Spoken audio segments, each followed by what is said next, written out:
I'm not the guy that's usually here. I'm not either one of the guys that's usually here. I'm merely Kristian Harloff. I just stole Mark Ellis's merely Mark Ellis, but I'm Kristian Harloff, the chairman of the Movie Trivia Schmoedown.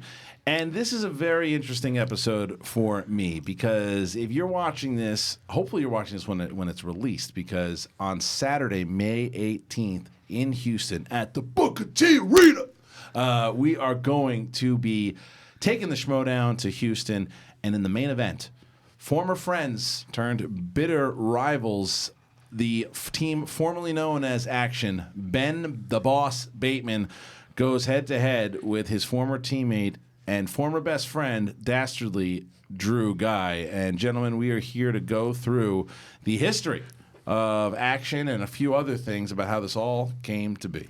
Very happy to have you here, Chairman. Yes. Thanks for showing up, even though this jackass is here. I know this. You usually like to. You're leaning in. Oh, am I? You're leaning in real quick. Oh, okay. Yeah. Excuse me. Yeah. So yeah, man, we did one of these back in the days when we were Team Action. Right at the end of the run, we did an oral history of Team Action. I watched it. It was awesome.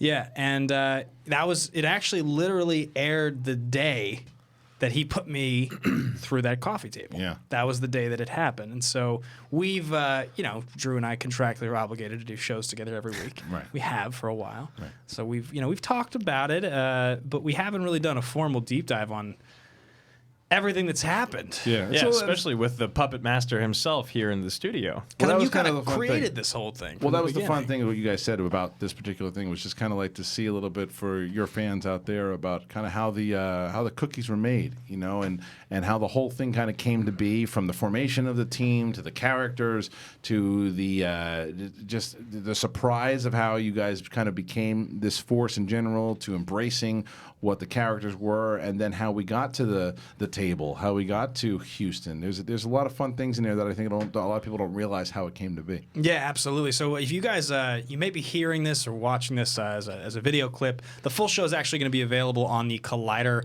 Movie Talk feed. That's where they put this full show. Every Friday it goes up. We put the full video version actually up on our YouTube. It's the Action Industries YouTube. So we do all of our different shows, Action Movie Anatomy, the Action Guys.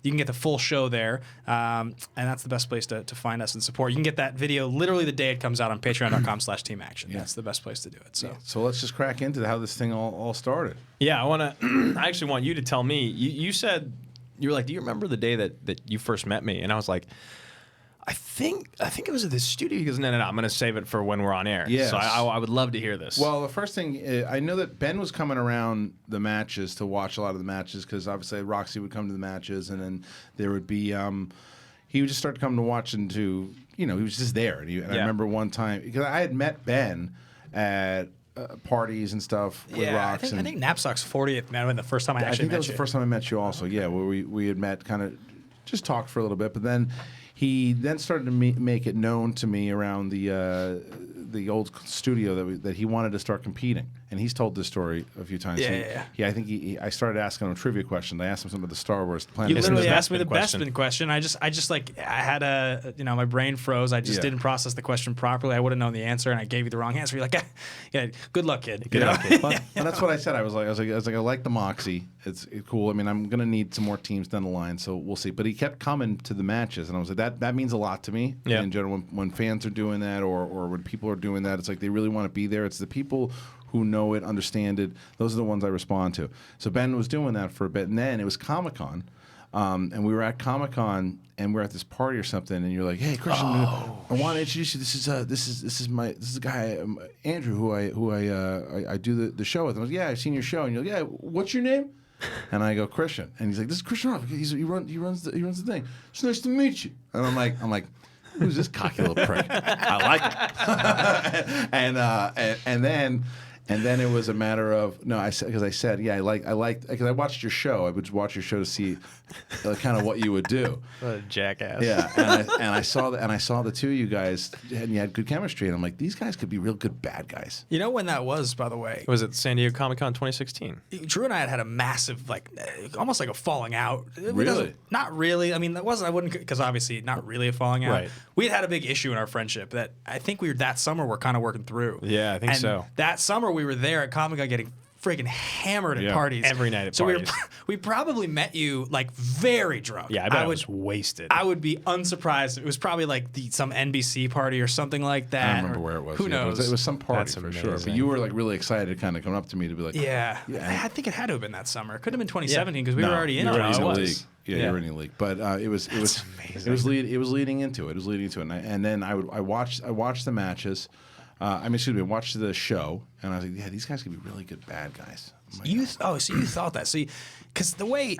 Oh, go ahead. You want to? I was gonna say, I remember you telling me that like once Kristian had kind of gone along with the idea that like, yeah, maybe you guys could come to the league. You were like, he wants us to be douchebags. Yeah. I didn't know like true bad guys, but Well, that's the same thing for me. Well, yeah, for sure. And like I hadn't watched wrestling in so long, so the whole heel and face thing had like totally slipped my mind. It just wasn't like verbiage I used anymore. But at the same time, like when we joined the MTS, there wasn't really personalities quite like us. Like Roka was, but he was still like a fan favorite bad guy. He was like the most lovable heel ever. So what was it about us when you had us come in that was like, did you want us to actually change it, or were you just like, these guys could probably be douchey? Well, I didn't know, and Roka didn't always have the fans. By the way, the fans really gave it to Roka in a way that they, as you went further and further down, like because you became a lovable heel also. Yeah. But then after the most recent stuff, now they're really starting to boo you in a way that we wanted them to, right? And then Roka got to that point with the Riley stuff and everything. Roka was Right. there. It was after the Merle win that it was hard to boo Roka anymore because he just pulled off this amazing feat. So even though he had the feud with Riley afterwards, again, it was eventually just, and then the thing with Bibiani, it's like you just had to turn him face. But he was the first kind of character. Well, you guys, when you came in, so Shane McMahon back in the day had like I always mess it up, like the Greenwich posse or whatever too, and it's kind of like fratty, douchey guys. Okay. Sure, yeah. I didn't know you guys well enough, so that was kind of what I thought I was going to play you. I was like, these guys would be just kind of the fratty, douchey guys who kind of come in and they just, play them douchey. So Obnoxious, I said, douchey, yeah, and I said, will you guys be up for doing that? Yeah, absolutely. And you guys played Emma Fife and Joelle. And I remember inside of the first promo, I'm thinking to myself, these guys can cut a fucking promo. I'm like, this is good. Like, you didn't really know where you were going with it yet. Yeah, definitely not. We've talked about this so many times. So we go in the room with you at the old studios. Yeah. And we just start like spouting off anything we can come up with. And I drop one line that's like so inappropriate and out of character. And I remember I said, we're not going to. And I stopped don't and use that. Drew looked at me and he goes, why'd you say that? I was like, I don't know, man. I'm just trying to be a bad guy. And I was like, Kristian, please don't ever use that. You're like, I'm never going to. I was like, Well, no, never planning but to. we were both like, he's gonna use it. Or he's gonna use it someday. Which I could understand because you're like, there was no history yet there, Yeah. and there was no protecting the characters because there were no characters yet. This is the first kind of establishment of who the characters were. So, but that's a great thing to be able to hit the lines. We've had people that can do that. It's can you play the game? So then the Night Sisters come in, you guys play, you guys win TKO, and I was like, okay, this is a good. And I remember saying to Ken, this is a good thing for the league because these guys are embracing the character of it. Let's see what they can do against like Rachel because Rachel was good, but she wasn't the Rachel Cushing of today. No, She definitely was not. still like learning the game and everything too. And Ken's good. Yeah. So that match was really, I think, the match that solidified you guys as the characters. You come out with your moms, you do the kind of classic, we're good guys, our moms are out of the way, okay, good, we're back to being bad guys again. People talk about the mom's moment a lot. I met some fans in New York, and they had watched from the beginning. And I was a guy and a girl, and she had watched. She's like, I like the storylines more in the trivia. She says, but I remember the first match of yours I ever saw was you came out with your moms. Yeah. And that's always really stuck with me. She's like, I always remembered you guys for that Right, moment. right. And like, it's funny. We talked about this kind of recently, but in the old days, if you go in there and you get like both players get 5 points in round 1, you get like 7 or 8 out of 12 in round 2, and you get like your 2 and your 3. of your 3. You Yeah. feel like, and you win, you're like, yeah, we're hot shit. It's like, talk about where the league's gone. Because like, if you go in there and collectively miss 6 questions in round 1, Right. you get like a 60% accuracy in round 2 You're and miss your toast. 5-pointer. You're most likely just about to be TKO. You're Yeah. maybe the Yeah. 10th or 14th best team in the league. That shows you two things. It shows you the evolution of the league itself, but also shows you how strong the teams division has become. And the evolution of the actual gamesmanship. Right. In Right. like you watch people play, you watch mistakes that people make live, and it's pretty shocking. It is, and so that the matchup game with the Nerds Watch was good because it had a lot of characters. It also helped build up Rachel a little bit more, but it was a fight there. So then the question was really who you guys were going to play next, and the late to the party thing to me was a risk. Oh, we were like, if we lose this, we're done. We've told this story so many times now, but it's like my favorite story in the world. We had this whole angle worked up. I think we told it on the last one. Like we had done the first one. We had come out to like the Top Gun theme, right? And the second one with our moms. Yeah, right. Well, there's one that you pitched me. I was like, "What is this is the one. Oh, okay. And the second one we come out. We play "Take My Breath Away" with our moms. And Ellis is like, that's a weird song to play, but it's Tom Cruise. And so we were like, all right, let's stick with the Tom Cruise thing. So I was like, we should do "Secret Garden" from Jerry Maguire. You were like, that's horrible. Yeah. And I was like, I was like, I'm gonna come out. Or we like figured that I was gonna come out as Cuba. I'd bought a bald cap. I bought a Hawaiian shirt. He had like the chain. We had an old cell phone. Right. He had the sunglasses. He was gonna, and I was gonna come out with like white T-shirt and a jacket, and I was gonna be like drunk, and I was gonna be like, I'm starting my own league, and he was like, I'll go with you, Jerry. Like we were gonna do. You were like, that's the dumbest thing I've ever. Why would you do that? You're like, you just played one of the best matches we've ever had in the MTS, like triple overtime. You guys won over the fans. And now you're going to come out defeated and drunk and dressed up in blackhead and you're going to play Secret Garden? Right. What are you like, thinking? what the fuck are you guys doing? And we had just covered Training Day on Action Movie Anatomy, and we had, I don't even remember what song we used before that, but for 100 episodes or something, we had played a different song. Right. That's right, because then we came up with the reacting bit. Yeah, I was like, well, what if we just grab these couch chairs and we change the music to Still Dre? Because Still Dre, we loved the scene when the car goes up in Training Day. Yeah. So we're like, just take it. That's great. We'll use the song. Yeah. And that just became Team Action and our show. We've used it ever since. Yeah, see, that to me, that became, I'm always more of a big fan of definitive music for teams. Yeah. I've made it very clear. I think that the entrances when they come out and like stuff like that it's fun and it's creative, but I think it really defines teams when there's like a song. Like the Patriots had "Shipping Up to Boston," you guys had "Still Dre." Yeah, Hotel California from Love the Line. From Love the Line, which was so sweet. Yeah, and I think that like the only team that's really gotten away with it that can do it that still is very definitive without having it is the Shire Wolves. Like the Shire Wolves can come out to like anything because it's the Shire Wolves. You know, like they can get away with it. But I liked that. I liked that you guys were able to do that because it just fit the team personality. And it did for that one. But that match, I remember thinking this is a risk because Robert and Vanessa, they're good and they know their stuff.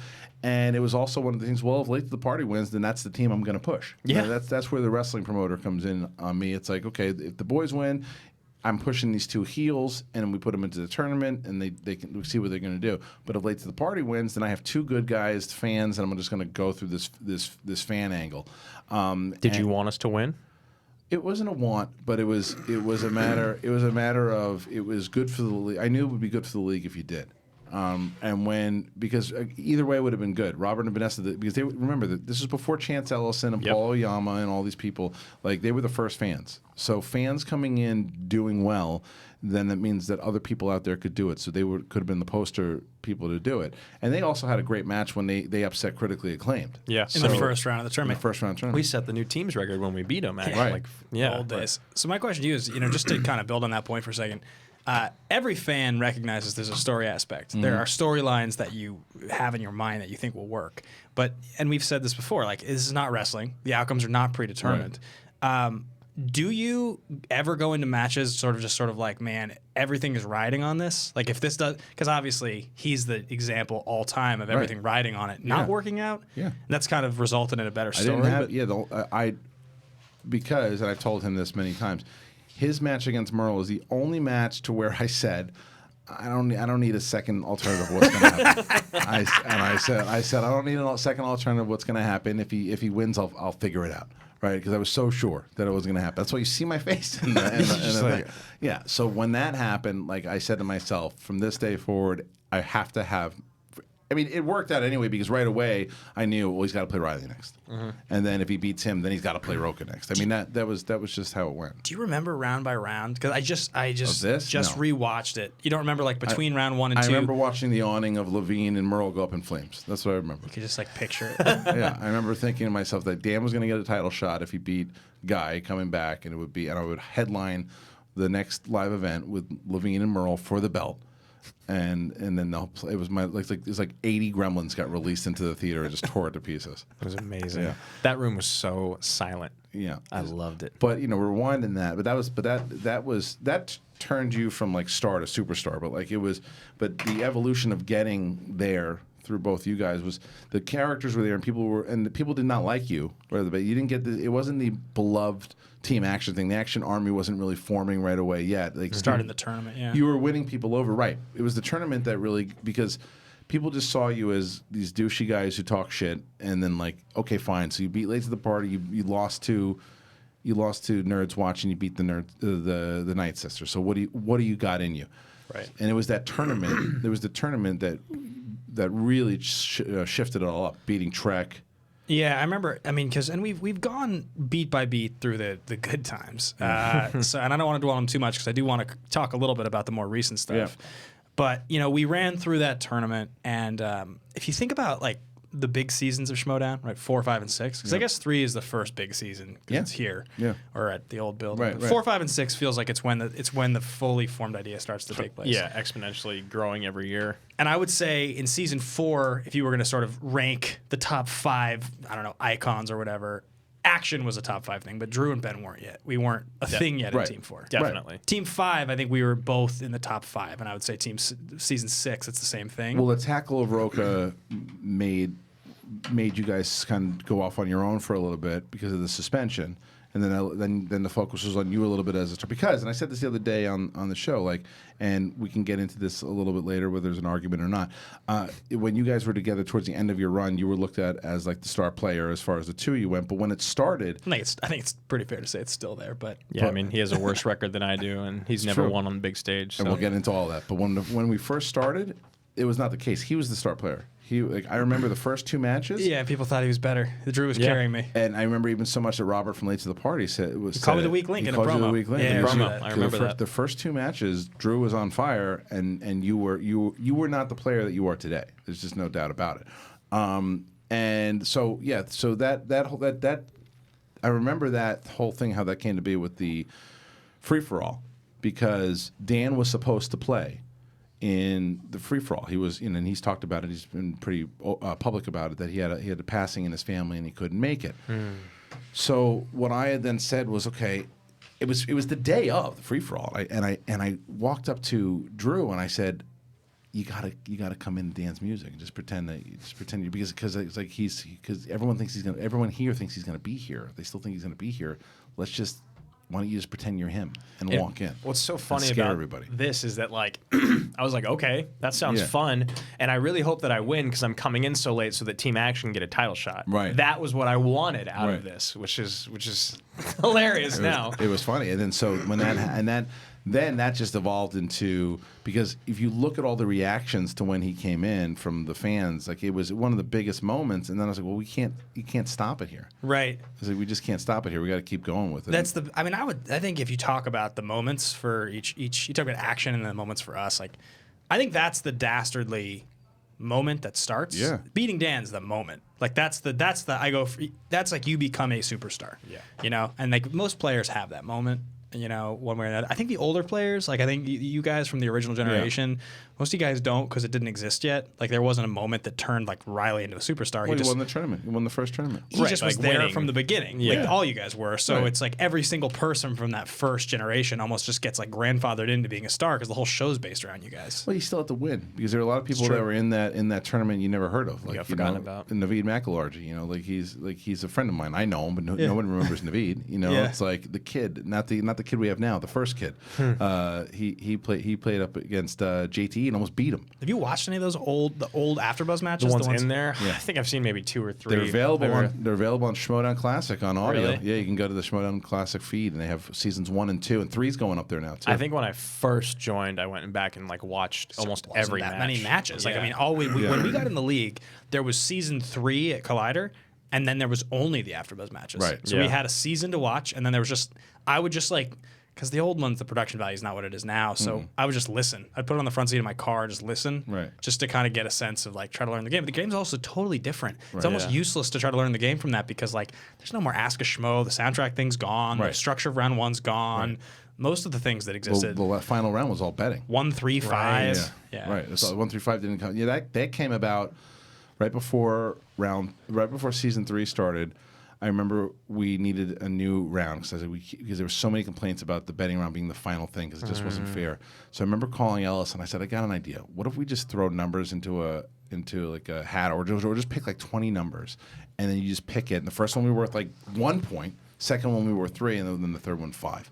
And that's kind of how that came to be. But so my question then moving forward, so this happens, right? The Dan or these moments are happening where I come out of the free for all and you see. So when did you, or had you started to be like, all right, so let's start to break these guys up, or had it not happened yet? Because who's the boss started that? Who's the boss? Yeah, Once you who's the saw boss? how they were rolling through that tournament. Yeah, because it was a matter of where I said to myself, because it's always been, and we've talked about it. There's always been the idea of eventually, we just didn't know when. Eventually, Team Action would split up and play one another. Yeah, we said it since day one. We just had no idea. It's just the matter is how, and matter is does it make sense? And when Who's the Boss forms, like, well, now it's starting to make sense because people may or may not realize this. You were supposed to play in the tournament. Yeah. You were going to be paired with Rachel. And then Rachel won the titles, but then you were gonna, and then you weren't gonna be available anyway, so we just took you out of the Dude, tournament. that is still my favorite team that has never graced the stage. Yeah, is you and me and Rachel? Cushing. Yeah. It would be so fun with my personality with hers. It would have been so interesting. Yeah.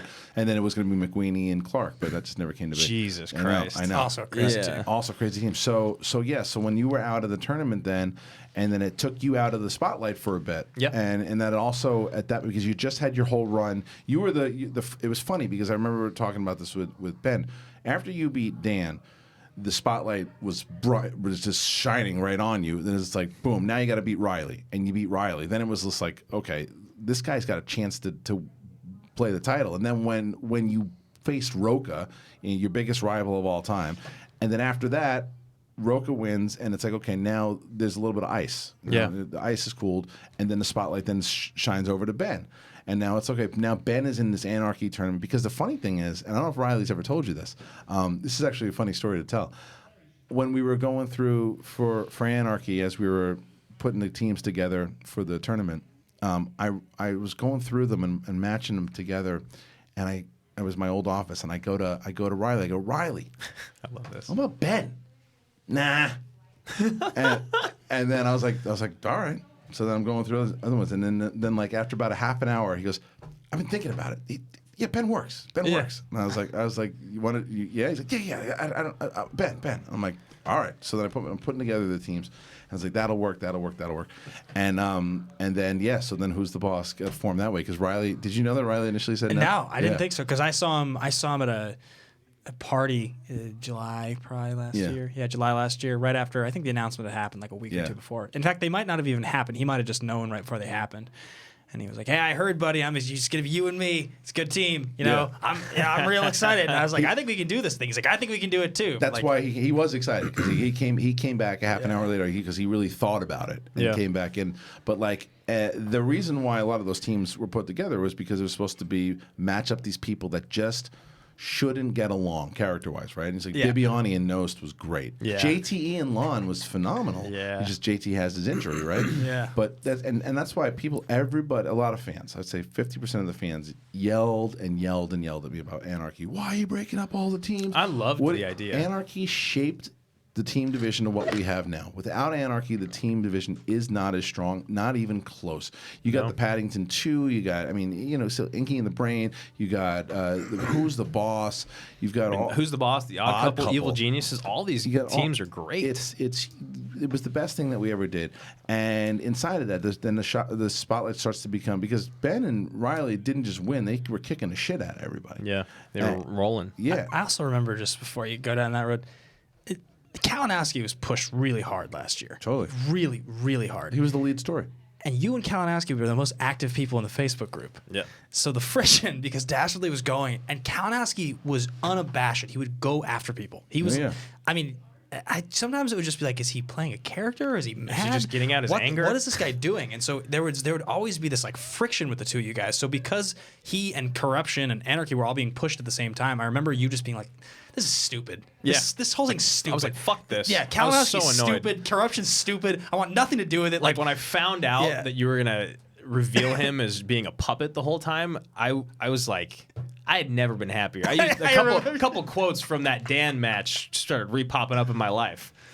I remember you were just like overwhelmed with excitement. You were like, he's just been a puppet the whole time. Well, we'll It's just- see. Eventually, I mean, we'll see. Mike's Mike's a really good friend of mine. Mike was really instrumental in kind of pushing those storylines because he played into it so well. He's a good performer. I mean, he did a good He's job. a great he did a great performer. job. He's He a did great job. performer, and he's probably the second or third best in the league. performers, and I think that's what it comes down to. And that's actually, but you asked me this, and we are running a wrestling league. We have the big personalities that don't want to let up their top spots, and I get it.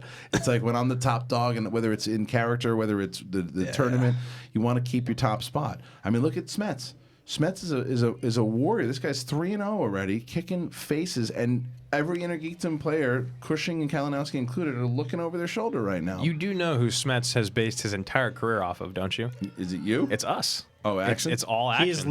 He is a disciple of the Action system. that Everything came from up. the trash talk to the entrances to the exits to the studying techniques, like every single thing he's told us has been like, I've watched everything you've done and studied it and trying to replicate it. I've said this before, but like I am probably of all the players in the league the most vocal about how systematic I am with information ingestion. And I always say like I think I took what Roka did because he tried to really next level that stuff, and I think I next leveled Roka, and it's pretty clear Smets has taken what I was doing and he's just next level what I did by far. Like the stuff I've heard that this kid does is it's like crazy. He's it's nuts, man. Beyond what I. And what's crazy about it is that that's just the next evolution of the Schmoedown player. Like you guys were the next evolution of the Schmoedown player. He is. There's other players coming in. There's a ton. But moving on as that happens, that match goes down. The tournament happens. You beat Corruption, and then it's the finals, and you guys knock out the Harris brothers to. Well, you're skipping probably the most important piece of this, which is the live show against the Shirewolves. We had come back after the suspension and had this match against TC Movie News, and it was like, it was weird because, again, like Drew and I do a show together every week. At this point, the Action guys didn't exist. So we've been doing Action Movie Anatomy every week for 4 years. We've almost never missed a week. Well, that's funny to hold that real quick because as much as you were saying with Kalinowski that you're responsible for Corruption. I know. You guys are responsible for that whole thing because we beat them. You set him down that path. I mean, the truth of the matter is he was going heel either way. But if he would have lost that, if he would have won that match, then Gertler and LaQuasta were going to go heel with him, and it was going to be a totally different faction. So Corruption probably wouldn't have happened. It probably would have been something completely different. Corruption Mike was going to turn heel. We just didn't know where he was going. You didn't know what. We just knew he was going to go bad. The Corruption started to happen like as it just evolved. Yeah. So, but anyways, wrecked him. Yeah, you guys beat him. Damn near killed him. So we go and play this match against the Shirewolves, and this is. I mean, look, I want to win in Houston. I don't think I've been secretive about this, and we do a show together, so it's not like I'm gonna like scream and yell at you here, but like it's been clear from the beginning that there are big moments that you have not been happy with your own performance in. 100%. I mean, the two biggest moments in my career were the two worst matches I've ever played in round one, which is Above the Line when I missed a question that, looking back now, had it been 2019 or even last year, I missed that question, or not even. I get to that question and I hear it, and you look at me, and I realize you look at me. I used at least 2 JTEs. Is this the big fish question? The big fish question, because that sent me. It's the Hemsworth question that sends you off the path. Right? Yeah. So the Hemsworth question is what sends me off the path, and then the big fish was the question, So it's. I thought it said which actors portrayed the Winklevoss twins. Oh, right. And I write Armie Hammer, and I'm like, oh fuck, they said actors. Oh fuck, they said actors, and I'm like, and then I scribble down Liam Hemsworth because I'm like, who else looks just like him? And then someone puts up their. I don't know if I was first or second, but someone goes, and I'm just like, it's too early.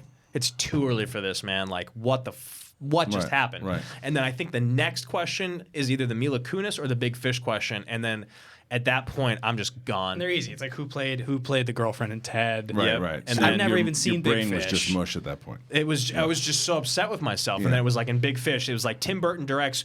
Ewan McGregor in 03 in what movie? Yeah, it wasn't even. It was easier than that. It was Ewan McGregor and Albert Finney. Albert Finney, and I was just like, and you looked at me, and I was like, why is he? I was like, he's looking at me because I know the answer to this. I know he loves it. I'd never seen the movie, but I got it right. So that happens, and we lose, and it's fucking terrible. I've never watched that match. That's I right. I still remember to you this telling day me have that. not Yeah, watched right. the Above the Line Right. team action match. And then the next big moment is the Shire Wolves, and I go, I think 3 of 8 or 3 of 8 in round 1 or something like that. It's something horrible. The fans are yelling at me in the crowd like, Right. get carried, and I'm just like fuming. Right. And then round 2 happens, and we come back. We both answer a decent amount of questions, and the no, way. it's movie release dates. Oh yeah, so I know like one of them, Yeah. and you run it, and it's like it's also this thing where I, even to this day with the family, I prefer to not answer in the microphone. In McQueen and I still need to figure out our rhythm because like he'll still defer to me to answer. I don't like to answer on the microphone. It's just not what I usually. I don't know why. And there's only one microphone on the stage. Right. And so when we get to the 2 and the 3 and the 5, and the 5 comes up for Jungle Book, and I just watched it the week before, and I lean over and I go, it's Gus from Breaking Bad. It's Giancarlo Esposito. And you're like, You said that. I said it 100%. He's like, I go. I don't know. Are you sure? I'm like 100%. I'm 100% sure I saw it last week. I know this. Right. And then Ben leans over, and he still doesn't quite believe me. I can see he's still working in his mind, which is fair. Kind of, because I'm 100%. It's not like I'm 95. Right. I'm 100%. And he's like waiting, and then he goes, Giancarlo Stanton. And I go, wait, what? And then you're like, what? And then the whole room stops. Right. And the Shire Wolves immediately, they're like, they know. I don't even know if they know who Giancarlo Stanton is. They know that he did not voice in Jungle Book. Right. And then I'm like, no, fuck, bullshit. Like you're already starting to say who the next winner is, and I like want to challenge. I'm losing it. Right. And so I'm upset. I know the answer. It's a pivotal moment. They still have to answer 2 questions, so we still could have lost. Right. But we hadn't lost yet. And it's brutal because he has this bad round 1, and then I get my category in round 2. So it's like even if he knows 2 of them or 3 of them, doesn't matter. The audience is going to with assume the 5, he could have proved that we did this together. Yeah. And right. And it doesn't matter. And then also like, I mean, people have talked about the disparity of difficulty in questions, but that's the whole like. Kelly McGillis in The Accused versus Reese Witherspoon in Walk the Line. It was like, yeah, one of them is a not famous person who hasn't made a movie in 30 years, and the other one won Best Actress like 10 years ago. It was like one of those moments that was just like, really? And so we're both kind of just pissed, and this happens. It brings me back to life, though. Like my brain is like the adrenaline and the fact that. So you give us another question, and it's who plays Mr. Watson in Dennis the Menace, and I'm like, oh. I was like, I know this. It's the guy. It's the 2 guys in Grumpy Old Men, and they were Jack Lemmon. It was Jack Lemmon, and it was, and you just go Tony Curtis. Well, no, it's like counting down 3, 2, 1, and he said, I'm starting but to he say hasn't it's say Walt, the name. and then I'm like, it's like as I say, No it's JT Walt. rolls up? No one left. And I say Tony Curtis because Jack Lemmon, The Odd Couple. Right. I just like that's literally like with 1 second we don't know the answer. And again, I'm like, no.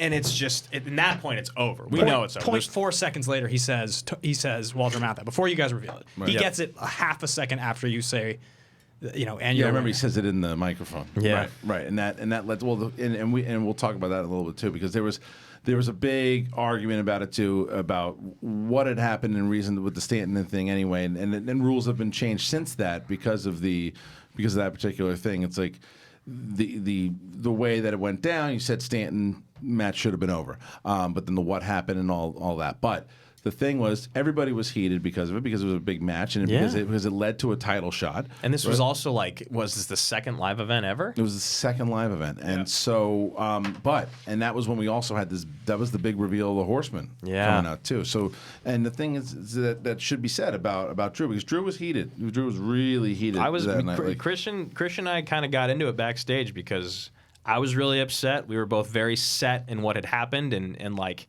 He saw it one way, I saw it another way, and emotions were high. Yeah, cooler heads prevailed towards the end of it. But, yeah, definitely. But the compliment that I was going to give you was the fact that like he was heated, but every note that I gave him regarding the way we need to hit that bit to reveal the Horseman, He did. He hit it because I honestly was like, if this guy like does this thing and fucks up my shit here because he's mad at a thing that We're done. I was like, it's the last thing he's ever we're gonna done. do here. Yeah. And he didn't. He hit every moment that I wanted him to do, and then some. Fake Dan. Fake Dan was one of my favorite things that we did. And then you came out. You hit the moments. You did it. Didn't like sometimes people don't hit the beats. They try to go on more and more and more, and it just drags. You didn't do that. You hit it. The moment comes out. It was a great moment. And then that was afterwards because that's when we got into it a little bit. But we sat down in the green room. We talked it out, and then that was it. But that was because it was an emotional thing, and it showed how much you guys cared about it. But then you fast forward because the Shire was they get that match. They win the titles, and so that is kind of like your overall narrative is just chasing that belt. You and Andrejko chasing that belt, and it's like so you have that shot. You make it through the tournament. The only teams Action ever lost to were all champions, other than Nerds Watch. Right. The only player that ever lost to that wasn't a champion was Ken Napzok, and he was a champion in IG. Otherwise, I mean in Star Wars. Right? I mean in Star Wars. Otherwise, it's been Rachel, Sam, right. John, Matt, and Drew. That's it. Right. The only player. You idiot! Why did you leave? The only player I've ever lost to who's not a champion is Draco. He's the only one. Right. Yeah. Right. Yeah. So then you have that match, the Shire Wolves match, which is easily the best team title match that we've ever seen. The Shire Wolves had a lot to prove in that match, and they were coming out for blood because there was a lot. People don't realize it now because you look at them at this elite team, and are they better than the Patriots conversation, right?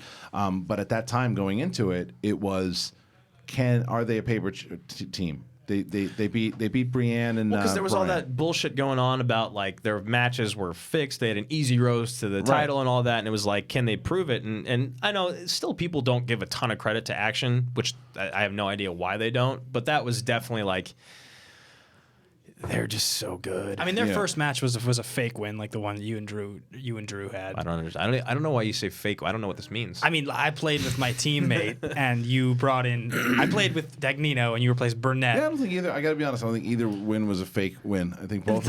I think both. If you're playing and you're answering questions, it's a win. Whatever can help you sleep at night, Ben. Yeah, because that's ridiculous. Like Riley is an all-time player that would have come in. You weren't with your teammate, but it's still a real match. I had a perfect round, and I TKO'd was that a point fool. away from beating you on my own. Like that's not. It's a great that it goes for your record. Doesn't go against my team record. Right. Well, but it's the Shire Wolves had a similar. 1-0. You were 4-2 at the moment, but you were 4-0 going into that match, and it came down to the wire. The Shire Wolves hit it. Now I saw you after the match. You were devastated because you knew that title. That was a title that you thought you had. Talking about which one? The Spectacular Three. The title match. Who's the boss? Right. So that's what kind of led to. So this is a behind the scenes thing. There was always going to be Drew turning on Ben at Spectacular. It was always the thing. We were going to happen. Now originally, because we were going to get breakaway glass. Yeah, sugar glass. Yeah, we're gonna get sugar glass, and we were gonna have like a rocker style. It was gonna thing. literally be Marty Jannetty, but I'm gonna cut you off for a second because this is the thing about this part that we always refer to our storyline as Shawn Michaels, Marty Jannetty. That's wrong because Marty Jannetty is Marty Jannetty, and neither of us is Marty Jannetty in this league. I'm just saying as far as the actual event itself. I'm just saying that's something. I'm Shawn Michaels, so you've got to be Marty Jannetty. That's what I'm saying is not true. Well, it doesn't matter because nobody went through glass. You just so, but that was going to happen, and then it wasn't enough time to do it. It was a big thing, and then I said to Thad, I said, can we get a breakaway table? Can we get a table? And he's like, I think I can find one. So we found that table and we set it up to where Brad was doing the interviews the whole time. I love that you guys used it for the interviews. Yeah. It was just totally sold it because for the that's day. why people didn't know it was coming. So all day during the sales, like don't touch the table. Right. And then because what it was going to be was if Ben won the championship, then Drew would go in there, congratulate him, talk to him about the faction, then turn on him, and then take the belt and say, "This is what you left. This is what you. I hope that this is worth it," and then put the belt on him. But he did. I said, if he doesn't, then it'll be more of basically what you saw, and that kind of led to the end of Action and broke a lot of hearts. And this guy was crying. Yeah. It broke a lot. Were you really? not crying, but he was pretty bummed about it. But you watched some. You're fired. Do you know guys watch? It's now dedicated to art. That You talking about Arena and Keys. Yeah, they cried. Yeah, they were like People were devastated. Oh my God. Yeah, they were devastated, and that was the point. We wanted people to be. I said to you guys, the Action Army's going to hate me after today. I was, the scene. We filmed the scene twice. Yeah, and I was legitimate, like almost in tears. Like I've never felt as deflated by a loss until that moment. Right. That was like. Well, it's because you'd been doing so great, and then you had both your losses within a week of each other, and lost they to both Clark. were right before the next, like the biggest step, And it was just like, I mean, some of you guys know that I study pretty systematically. I watched every Pixar movie back to back to back to back to back. I did it in 2 weeks just so I could learn the category. And our reason we lost the match is because I couldn't remember Hector. Right. I couldn't remember the character's name in a Pixar movie. If I had remembered that, we win that match. Right. So it was like one of those, like, you do everything, you prepare, you get ready, and you're so. And then, like, I walk off stage, and it's like, I'm going through a table in a second. Right. I'm going to have to channel all of this and just get shit on further. Right. And Drew's going to look awesome, and I'm going to look like a bitch. It's happened to you twice. I was just gonna say, Yeah. and then it happened both times. The biggest moments. And like, it's, again, we're friends, but we're competitive, and I don't want to be the butt of the joke. I want to be a fucking champion. Right. I'm ready to win. Yeah, it was really brutal. Like that was tough. Well, that was the idea, and people, and because another thing people don't realize is that what we were going to do was we were going to build up a lot of the storylines, let it play like every week, and then the first Schmoedown Throwdown was going to be Ghai versus Bateman in February. That was going to be the main event, Ghai versus Bateman, and let's really pump up that Throwdown. And Ben was out of town. Ben had an event that he couldn't get to. Is that why we didn't do it? So I was like, you know what? I'm going to put Cushing and Kalinowski. Because Cushing, if Cushing wins against Lavick, she'll play Kalinowski in the main event. So let's do that. And then I was like, well, and then Ben's like, well, when will Drew and I play? I was like, now we just got to build it. Yeah. Now we just got to build it more. And we did the thing with the teams, with the joining of forming the family, the Dagnino scenes, and everything leading up to it. So, and then we have this match between you guys that sets up the stakes and sets up the Booker T stuff. And now here we are, May 18th. We don't want to flip past, I guess, Chicago, because Chicago When's is the last time you actually won? Yeah. yeah, since the mask got burnt. I guess it was probably the award that I won for us at the award show. Was probably the last time. I think the last match I won was a while ago. Honestly, yeah. I lost. I lost. Right? Yeah, I lost to Mance narrowly in that movie release dates match. Yeah. I lost to Clark. I lost to the Shirewolves. I lost to Clark. I lost to Clark. I lost to Clark. I lost the fake match, and then I lost to Odd Couple. I haven't played in singles yet this year. Right. Right? This is the first one. You're going to lose this Saturday. So I've lost 5 in a row. 6. Now, I had won 7 in a row going into the loss. Yeah, that's right. I remember that. Yeah. It was that big run that you were doing. But, yeah, so then the Odd Couple thing happens, and a lot of people, and I talked about it on live, but how the whole Roxy thing came together. Yeah. I was driving in my car, and because there's always a tag at these live events, and I'm driving in my car on the way to work, and I go, oh, Roxy needs to slap Ben in the face. Yeah. And I was like, oh man. I was like, yeah. So I called Ben first. And I said, here's my idea. You got to tell me if you're not into it, then we're done. And I pitched him. He's like, yeah, if she's down, then let's do it. I called Roxy. She's like, all right. Yeah. Yeah. I'm in. So and to Ben's credit, when we were going over it, we were kind of doing the stuff in the beginning where she was kind of showing the blocking of the event. Ben goes, you got it. She says to Roxy, you got to crack me, because if you don't, it's not gonna. Like these morons who are writing on the thing. Oh, the fake slap. She cracked you. Yeah. Now I got whacked. Yeah, she slaps you. I mean, that's another one. That's another match that was just like. Devastating. Devastating. Yeah. I mean, it's hard too because, I mean, Drew has way better wins than I have in his career. Right. Way better wins. I'm a 4-4 player. He's a 2-1 player. He's beaten Dan Merle. He's beaten Mark Riley. My best win of all time. It's against Janine. Lawn. Janine and Lon. Janine is becoming a force. Yeah. I mean, I'm I just wouldn't saying. discredit that win at all. Those are the best. Those are the players that I've beaten. Like, we beat top 10. Non-championship level, you're saying. And well, it's just tough because like, yeah, it's really cute and fun to have the title of like the best player to never win a title and like, whatever. People say I'm elite now, but like all that goes away if I just lose. Right. It's like you stop being charming and enchanting and like an underdog that people want to root for if you just lose all the time. Right. Well, that's the stipulation here, and it's like, so if you lose on Saturday, that tournament, you're not going to be playing in singles for the rest of the year. You're done. You'll have one match this year. If you win, you get to pick Drew's next opponent. Yeah. Whoever that may be. And so let's talk about the actual match. Drew, let's start with you here too. Why are you going to win this match, and what do you have to say to him? Well, I mean, what I love about this is, I don't know if it's your writing or if it's just me putting myself in a good position, is I am always in a position to where I have nothing to lose and everything to gain. And for me, it feels great because if I lose, it's like, okay, that means you just have to play again. If Ben loses, he's done. And I know that Ben cares about this so much that it's in his head. It's in his mind that he's got so much more riding on this. It's not like you lose in the team tournament, you're not going to be a champion. It sucks. You still get to keep playing. There's still a moment that comes after that. If I win, when I win, Ben is just done. And for me, I'm all smiles because even if I lose, which I won't, I've headlined another live event. I've got this incredible teammate in the family. I think we've already got a match lined up because I don't know why Inky and the Brain was stupid enough to call us out. That's just dumb. I'm sorry, my friends, but I mean, I've been put in the highest pressure situations against two-time champions, now a 3-time champion, and John Rocco, who is also now he's a 2-time champ.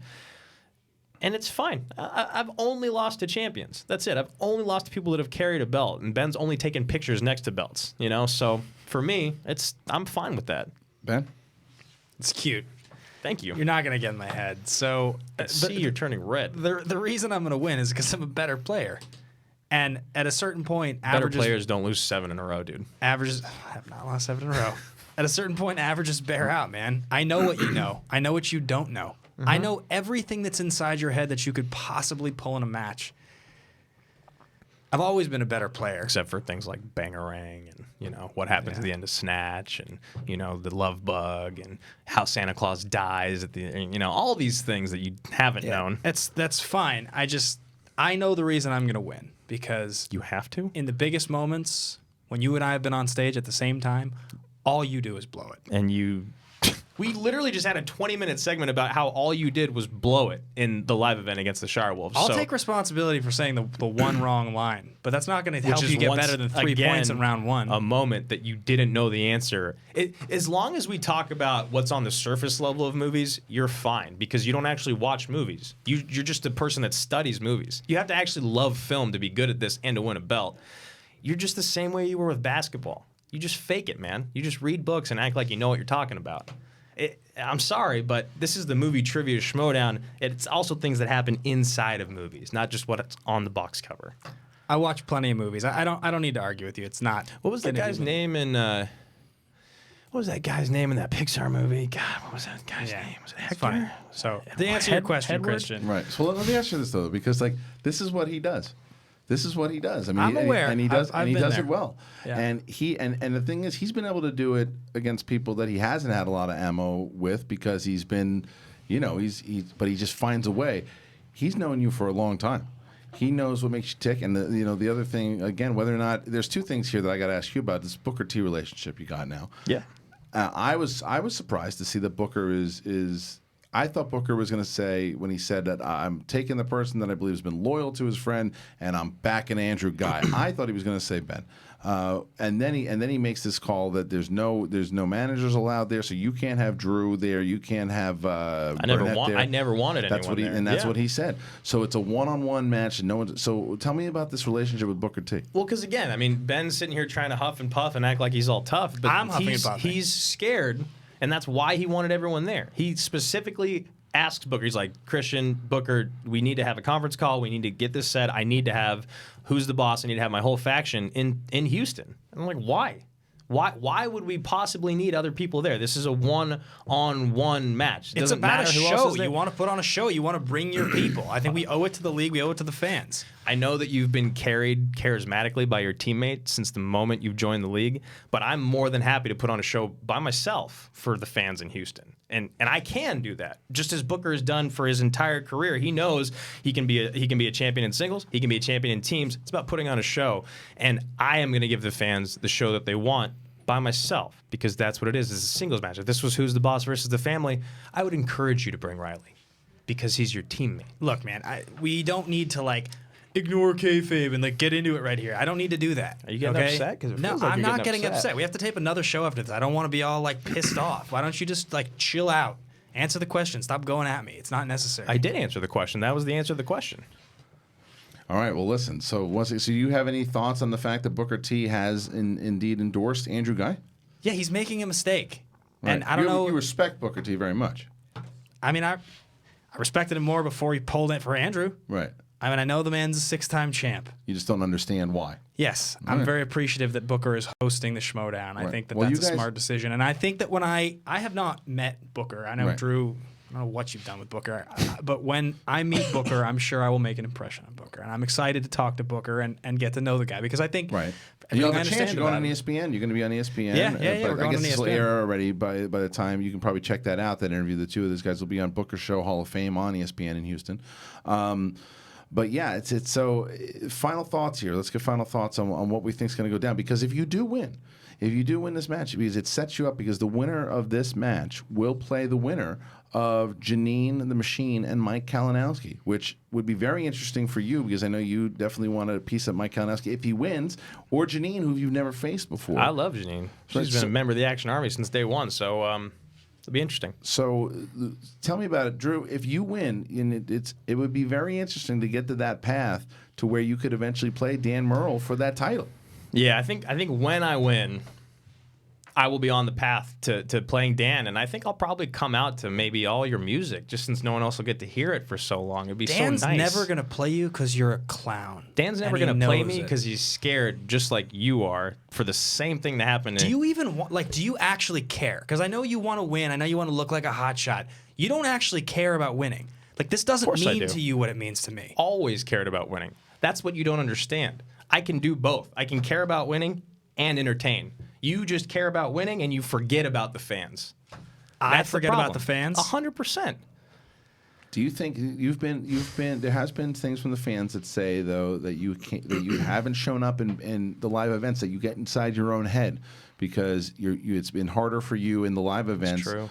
Because I've seen a couple people say this on the fans. Do you respond to that? As far as, do you think that you're just too? Do the crowds get to you? No, I've had 6 or 7 points in round 1. I've had 2 perfect round 2s in front of hundreds of people. Right. I've missed a couple round 3 questions, not because I knew the answers and I couldn't get there, because I just didn't know the answers. It happens. Right. Is this a must-win for you? It's not a must-win. This is an absolutely going to win. Right. There's no other option. Okay, I am here to win a belt. It's going to happen this season. So if you win this match, yeah, I'm going to win the match. So if you win this match, you will play. Shut up, man! You're so worked up. I love it. I love it. All right, listen.